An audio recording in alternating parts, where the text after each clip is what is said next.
Hello, and welcome to Honest Philosophical Ramblings. If you clicked on this video, it's probably because you're a young person, and because you're feeling lonely. I want to make this video to just give you hope in the feelings that you're currently feeling right now. And that there is light on the other side. I do want to start out with some stats and just with what's happening in our society, and some of these are upsetting, but I'll just rate through some of them. When it comes to young people, 34% report feelings of loneliness, 51% have achievement pressure that negatively affects their mental health, 58% are lacking meaning or purpose in their life in the last month, 50% have mental health issues that are influenced by feelings of, quote, not knowing what to do with my life. And now if we talk about men, 15% of men say they have 0 close friends. That is a 5-fold increase since 1990. 1 in 3 men under the age of 30 hasn't had sex in the last year. And when it comes to women, by 2040, 45% of 25 to 45-year-olds are going to be single and childless. And I think all of these stats in general are pointing to one thing. That we're heading through a crisis in our society.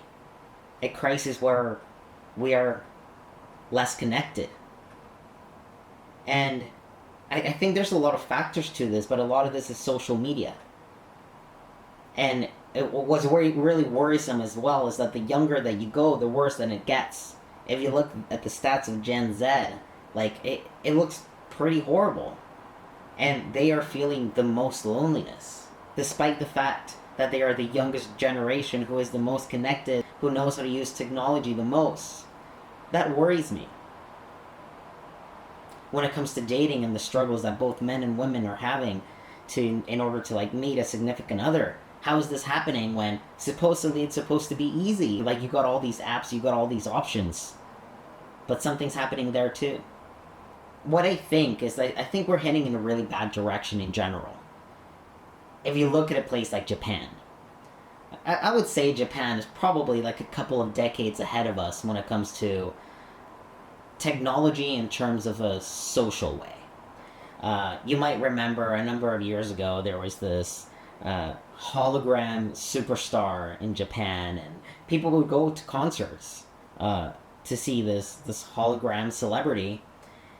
And in North America and Europe, I think we're going to see something similar like that, not with holograms, but likely with AI celebrities. And in Japan, there's so much lack of connectedness that there has been an entire industry that has been formed, and it's a whole business to rent a friend.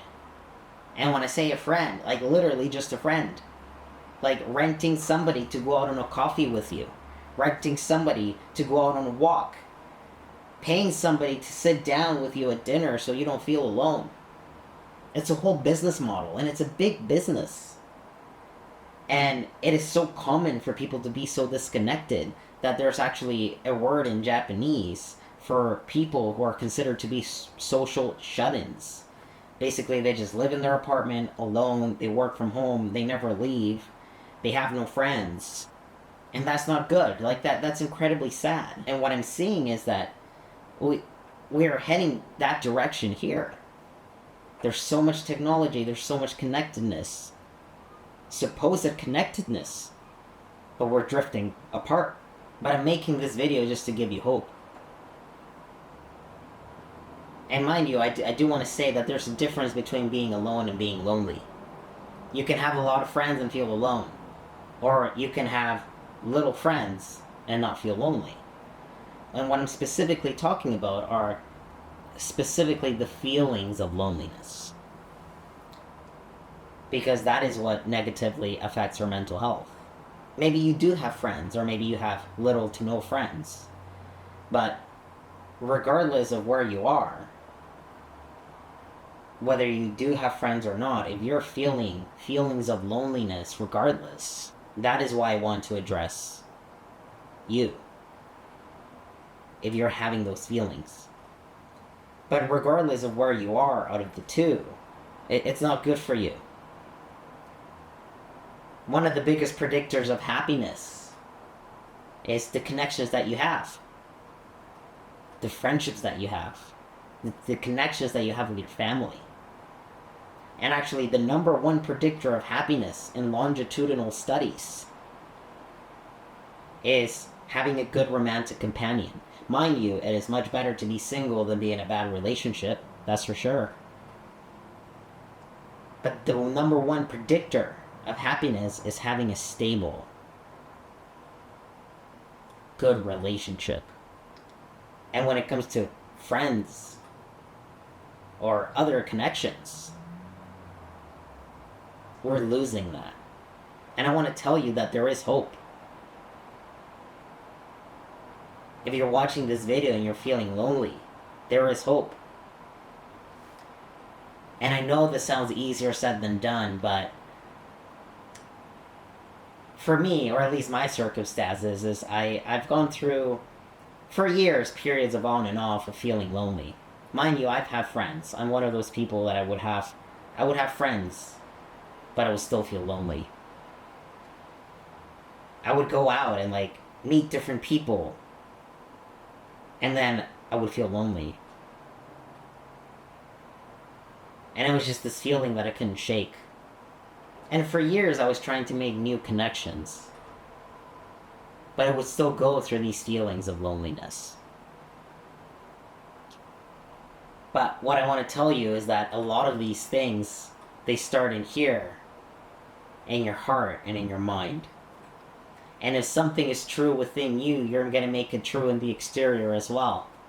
And if you do make a lot of friends, but you hold on to these feelings of loneliness, you're going to keep feeling lonely. But in order to stop our society from going this direction, we have to start with ourselves.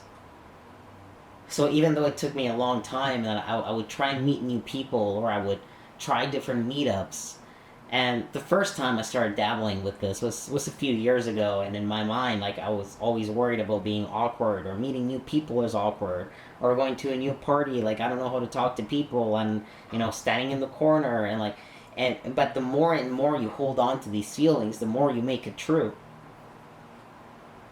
And if you're someone that you want to make new friends, maybe you have friends and you just want to make new friends, or maybe you have few friends and you're wanting to break out of your social anxiety bubble and meet people.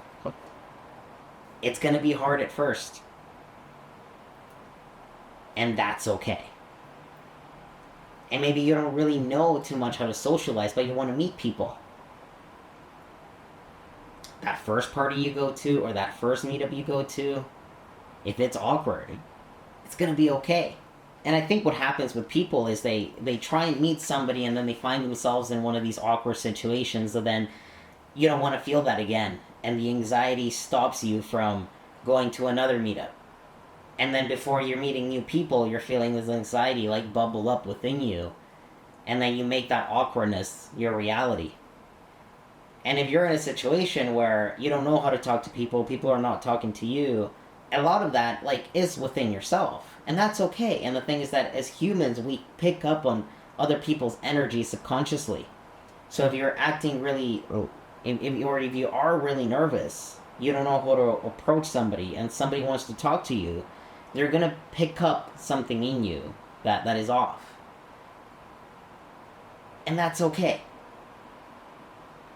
And for me anyways, it took me a while. But I remember just being awkward when I was trying to meet people. And then the day that I decided, you know what? I'm not going to be awkward. I'm just going to go and meet people. That is the day that I stopped feeling awkward. That is the day that I started to make more connections with ease.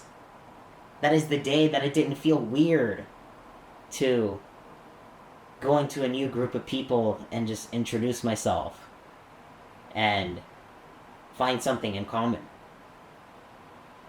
And I know this is all easier said than done, but the reason I'm sharing this is to show you that it is possible. Maybe you're at home and you just want to get out, you want to talk to someone, or or maybe like in my case, like you have friends, but you want just a new group of people because something quite isn't clicking with some of the friends that you currently have. Like that's okay. But you have to put yourself out there, and if it's awkward at first, that's part of the process. And as humans, we want to avoid negative emotions. We want to avoid like sadness and anxiety and unhappiness and like awkwardness. But part of being human is to feel all of these different things, and then when you're able to move through a particular feeling, like things will get better. And if you're someone who has an anxiety disorder, like I understand. I'm diagnosed with an anxiety disorder myself. That can be for another video. And for you, like whatever it is that you enjoy. Maybe you like the outdoors. Like, go on Meetup and find hiking groups. Or on Facebook groups. Or maybe you like painting. Find a group where people meet together and paint. Maybe you like singing. Find a group for singing. Maybe you like dancing.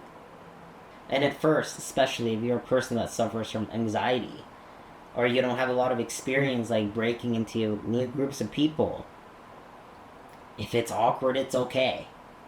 And if it's awkward the first time, don't let it stop you from going a second time. Or don't let it stop you from, like, let's say you go to one dancing group and it feels awkward and you're not really clicking. Don't let that stop you going to another dance group. Like, the more you put yourself out there, the more you're going to get used to it, and then naturally there will be a point where it will just more naturally come to you. But I don't like some of the stats. But the way where society is headed, the lack of connectedness, that's worrisome. But if we're going to change this, we have to start with ourselves. And I'm telling you that if you're feeling this feeling right now, you're not the only one. You're not the only one that's feeling this.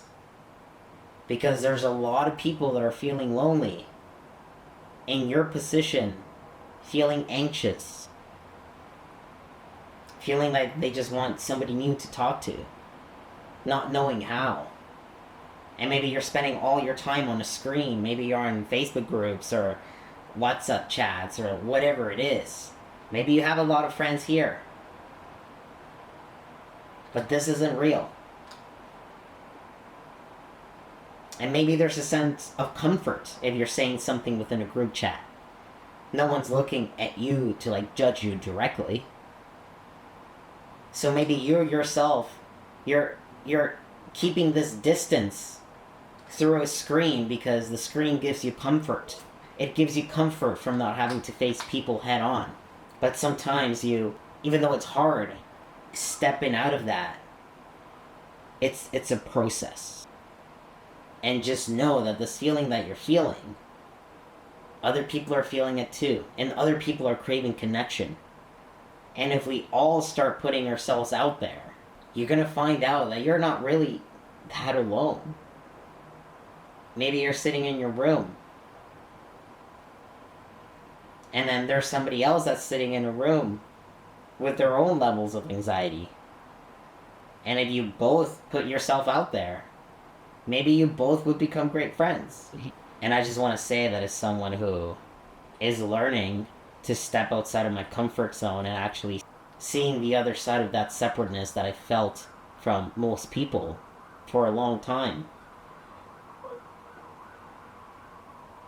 and getting through those awkward moments and moving beyond that with some time. I'm not saying that it's easy. I just want to let you know that you can do it too.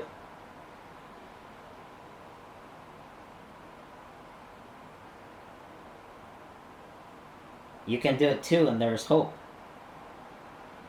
If you got this far, I appreciate it. I will probably be posting some more ramblings. So if you want to stick around my channel, I'll be posting more.